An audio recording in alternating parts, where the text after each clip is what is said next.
ભાઈ ચિંતા તો કેમ ના હોય, ઘણા ખર્ચા પહોંચ્યા છે. વાત સાચી છે. અને બાલા ગામનો તું સરપંચ બને તો મને ગળા સુધી વિશ્વાસ છે કે તું ગામનો વિકાસ કરે. વિકાસ નહીં, ઉપસરપંચ તમને બનાવવા છે.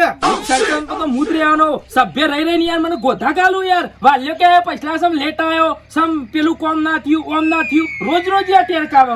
હાલા ચપણીઓ દોરાવ આપણને કે બે લેજે પાછા ધોયા બુ પડે. મને યાર કે તને મને ખોટું લાગ્યું યાર. મને કે 10 રૂપિયા ચાલે તો પૈસા ગલ્લા થઈ. જોજો કોઈ ઇજ્જત છક નહીં પછાની. મારી ઇજ્જત નહીં યાર. તને ઓસે ચિંતા ના કરો, આપણા જીવા પછા ભાઈ ચિંતા ના કરો. પછી તો તબેલાની લોન કરી આલું તે બે મજૂર રાખો તો તારે. અને આ બધું તમે જાતે નહીં કરો. આ બધું શું સુંદ કરવાની આવે? મારે બે બેસ્યું આખી લાઈન ઓળખાઈ નાખો તઈ તાર. મજૂરી મજૂરી બે માણસ રાખી તો દેવાનો. બરોબર ખાશો તમે અડત તો જીત છે અમારો બળદ.